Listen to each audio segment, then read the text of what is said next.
let's move on to documents relating to bank transactions. Now first let's discuss what all can be documents relating to your bank transactions. First very common bank document is your bank statement, and everybody of you must have seen the bank statement. The second can be your bank passbook. Actually, bank statement is total substitute of your bank passbook. So another statement, bank passbook, the binded book which used to get in earlier days, it was more common, bank passbook. Now the third statement can be your pay-in slip or your withdrawal slip, about which we will discuss. And the fourth statement can be bank advice. So I am starting with bank advice. What is bank advice? It is very popular nowadays that since we all have less time, we instruct our bank to give us few services, such as we want to make direct payment of our bills. So direct payments of what? Of rent, of my electricity bill, my telephone bill. So we instruct the bank to make direct payment on behalf of us, or we advise the bank that please pay this on behalf of us, and same time we can also instruct the bank to collect something on behalf of us. For example, collection of interest and collection of dividends, etc. So now we have given the advice, or we have instructed the bank, and bank in return gives us the advice or the notice that they have done such transactions on behalf of us. That is known as bank advice.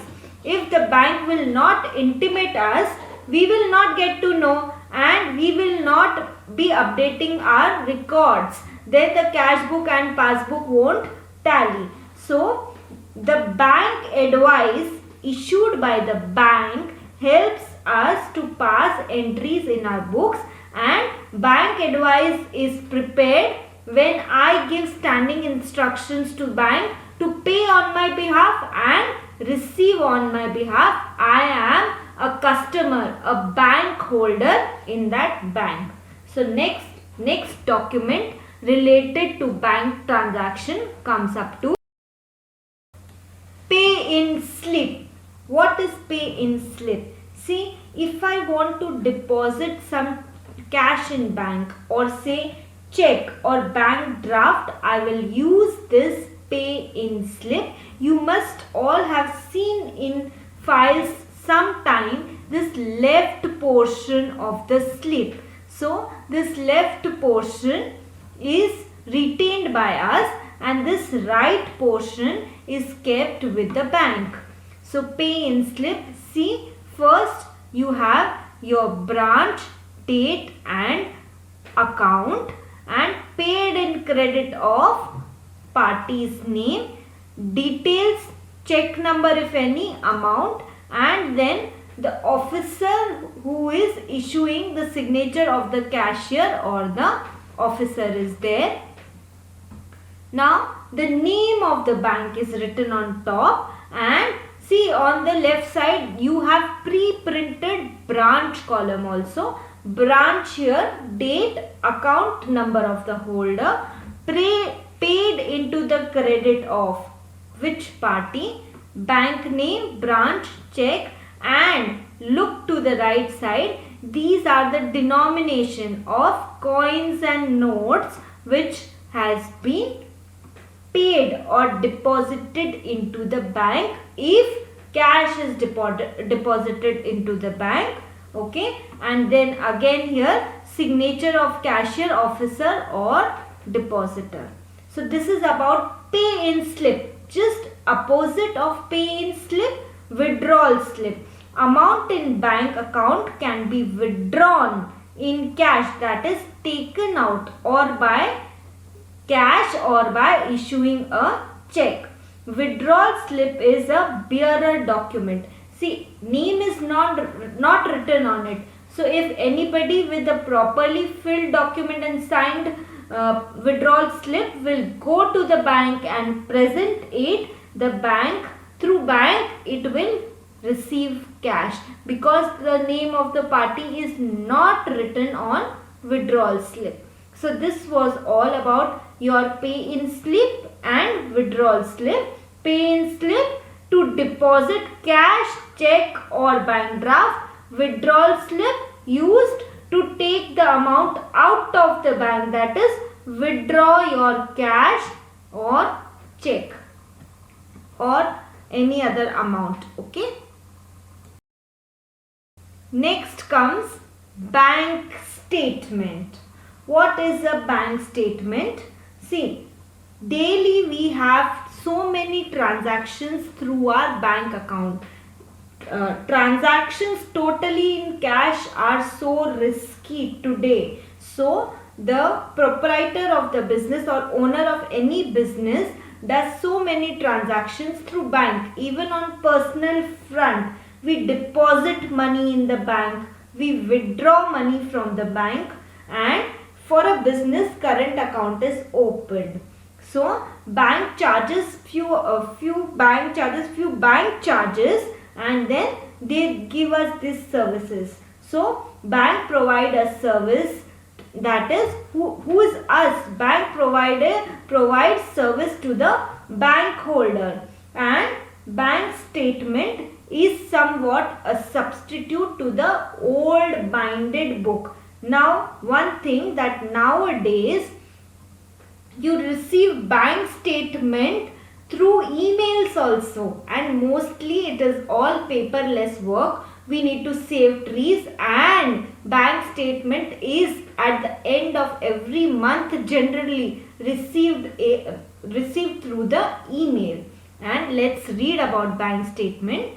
Each person, entity having an account with the bank is keen to know his bank balance, as the same keeps on changing upon some deposits and withdrawal. We deposit money and we withdraw money. So bank statement tells us that with reason how the money or which party deposited the money and what was the amount, and same for withdrawal, to which party payment was given, what was the reason of withdrawal and the amount.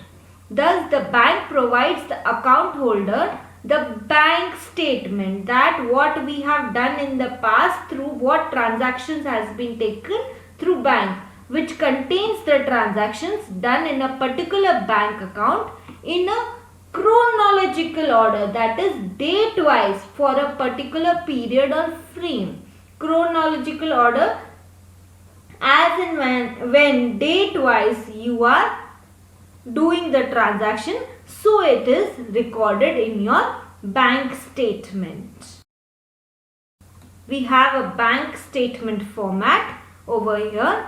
So name of the bank, then the branch, then account type. If it is a business, it has to be current account, where the bank will charge interest and charge their service charges, because it is used for business. So if current account, then you have to pay the charges to the bank.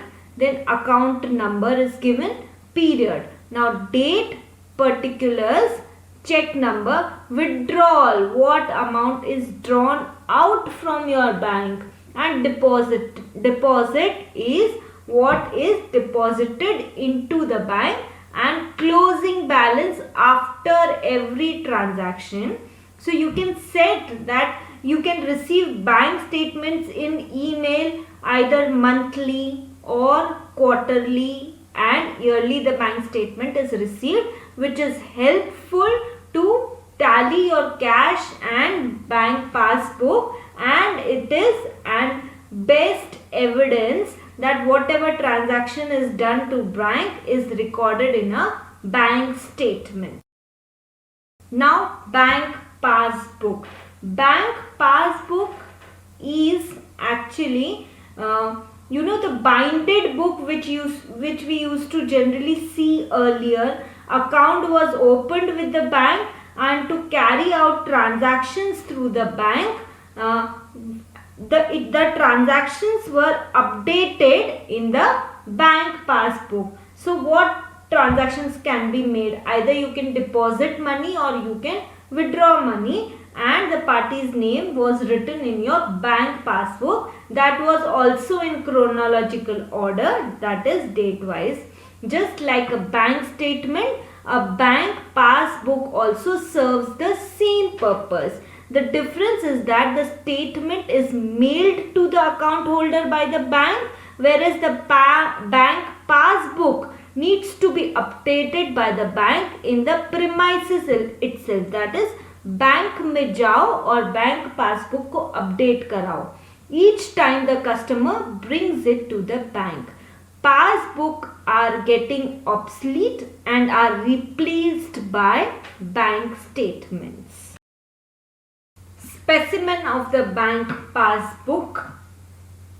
See, date, particulars, check number if any, withdrawal, what amount is withdrawal from the bank, what amount is deposited in the bank, closing balance every time, and sign. See, the specimen is more or less the same for your passbook and your bank statement. On top of your bank statement, you will have the name of the bank, branch, address, contact number, and then the same details. If you have ever seen the printed paper, it is the same details: date, particulars, check number if any, withdrawal, deposit, and the closing balance after every transaction.